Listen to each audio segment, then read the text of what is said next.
Selama puluhan tahun, mesin ekonomi Indonesia hanya punya satu pusat, Jawa. Semua industri, arus modal, dan kekuatan logistik berputar di sana.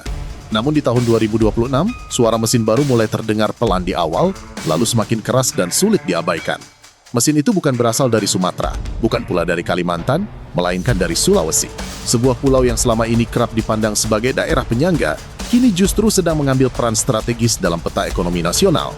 Sulawesi tengah bertransformasi dari penghasil bahan mentah menjadi pusat logistik, industri, dan nilai tambah baru Indonesia.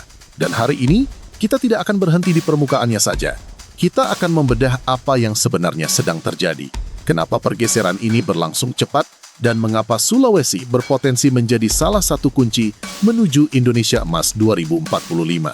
Kita akan membahas data terbaru periode 2025-2026, realitas yang benar-benar terjadi di lapangan, dan alasan mengapa saya sangat optimistis bahwa Sulawesi adalah salah satu kunci utama menuju Indonesia Emas 2045. Siapkan catatan Anda. Lihat peta Asia Pasifik. Sulawesi berada tepat di jantungnya.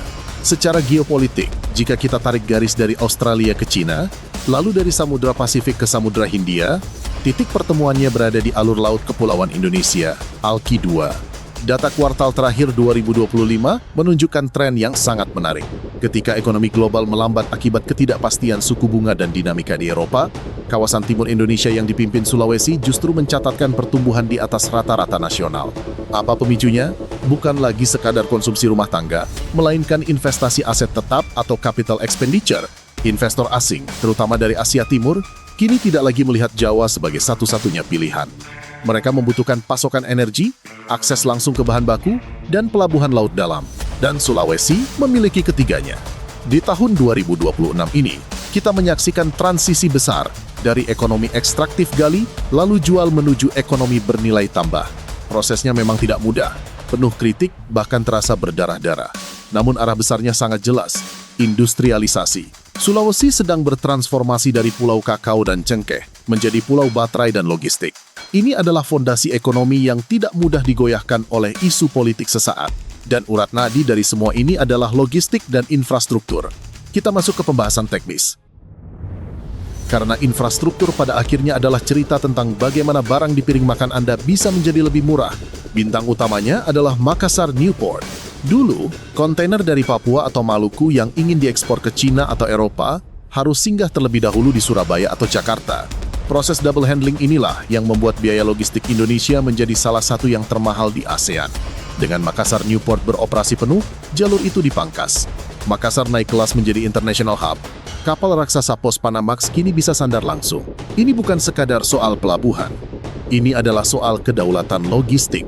Artinya, ekspor ikan tuna dari Maluku, kakao dari Palu, hingga nikel dari Morowali kini bisa langsung menembus pasar global dari pintu Sulawesi.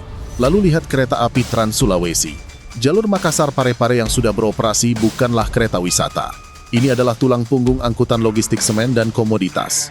Visi jangka panjangnya sangat ambisius, menghubungkan Makassar hingga Manado sejauh hampir 2.000 km. Pada periode 2025-2026, kita sudah melihat studi lanjutan untuk rute-rute baru. Dampaknya besar mengurangi ketergantungan pada truk odol yang merusak jalan. Jangan lupa pula Tol Manado Outer Ring Road fase 4 yang dikebut sejak 2025, serta rencana koneksi Tol Maminasata. Inilah urat nadi yang memastikan aliran darah ekonomi tidak tersumbat. Analisis saya, infrastruktur Sulawesi sudah lulus dari fase perintis dan kini memasuki fase konektivitas. Tantangannya bukan lagi soal bisa atau tidak membangun, melainkan seberapa cepat semua ini bisa terintegrasi. Kini kita masuk ke topik paling panas, paling kontroversial, hilirisasi dan sumber daya alam. Dunia membutuhkan nikel dan Sulawesi duduk di atas salah satu cadangan terbesar di dunia. Kawasan seperti IMIP Morowali dan FDNI Konawe bukan lagi sekadar pabrik, mereka telah menjadi kota industri. Namun mari kita bedah datanya secara kritis.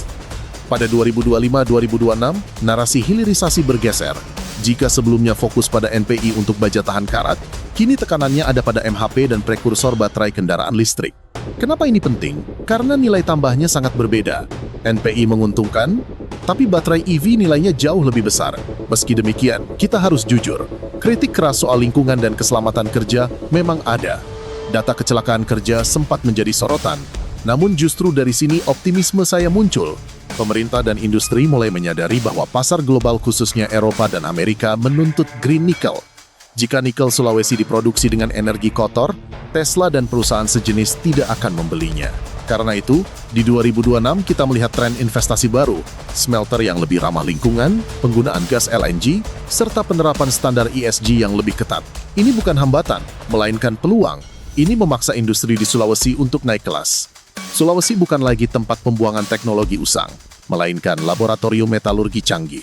Kabar baiknya, di awal 2026 kita melihat inisiatif konkret seperti Sekolah Garuda di Sulawesi Tenggara dan revitalisasi Politeknik Vokasi di Sulawesi Selatan. Kurikulumnya dirombak total, tidak lagi teori yang tidak terpakai, tetapi langsung link and match dengan kebutuhan industri. Lapangan kerja yang terbuka sangat luas, operator alat berat, analis kimia, ahli K3, teknisi listrik arus kuat, spesialis logistik modern, supply chain manager, perencana pelabuhan, operator kendali digital, hingga jasa penunjang seperti catering industri, perhotelan, layanan kesehatan berstandar internasional, dan properti. Pesan saya untuk anak muda Sulawesi, jangan hanya bermimpi menjadi PNS. Peluang gaji 2 digit ada di sektor real ini. Syaratnya, satu kompetensi. Industri tidak mencari ijazah, mereka mencari sertifikat keahlian. Dan negara saat ini sedang berinvestasi besar-besaran di sini. Sulawesi juga bukan hanya soal tambang. Menganggapnya demikian adalah jebakan berpikir. Tambang ada batasnya, tapi tanah subur dan laut luas adalah aset abadi. Sulawesi adalah lumbung pangan nasional. Beras dari Sulawesi Selatan memberi makan provinsi lain. Kakao dari Sulawesi Tengah dan Barat adalah primadona ekspor. Rumput laut kita adalah rajanya. Dengan Makassar Newport, petani dan nelayan mendapatkan akses langsung ke pasar global. Bayangkan tuna segar dari Gorontalo atau Bitung pagi ditangkap, sore sudah terbang atau masuk kontainer pendingin menuju Jepang. Rantai pasok yang lebih pendek ini meningkatkan margin keuntungan petani dan nelayan.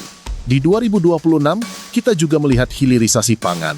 Kakao tidak lagi diekspor mentah, melainkan diolah menjadi bubuk dan lemak kakao. Rumput laut diolah menjadi bahan kosmetik.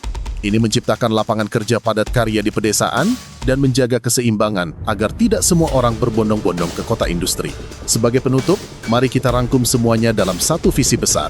Sulawesi di tahun 2026 adalah sebuah proyek harapan. Ia belum sempurna. Masih ada jalan rusak, debu industri, dan ketimpangan yang harus dibenahi. Namun arah kompasnya sudah benar. Kita melihat integrasi yang belum pernah terjadi sebelumnya. Kekayaan alam diolah di dalam negeri. Logistik memangkas biaya ekonomi tinggi. SDM lokal mulai mengambil peran strategis melalui pendidikan vokasi. Ini adalah resep negara maju. Sulawesi bukan lagi daerah pinggiran. Sulawesi adalah pusat. Bagi investor, inilah waktunya masuk.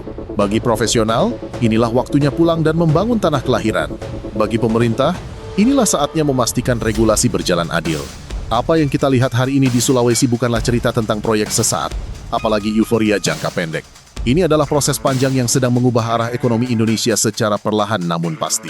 Masih ada tantangan, masih ada pekerjaan rumah, dan masih ada ketimpangan yang harus dibenahi. Namun satu hal menjadi semakin jelas, jarum kompas pembangunan sudah bergerak ke arah yang tepat. Sulawesi tidak lagi berada di pinggir peta, melainkan di pusat pergerakan. Bagi investor, ini adalah momentum. Bagi profesional, ini adalah kesempatan untuk pulang dan membangun. Dan bagi kita semua, ini adalah pengingat bahwa masa depan Indonesia tidak hanya dibangun di satu pulau,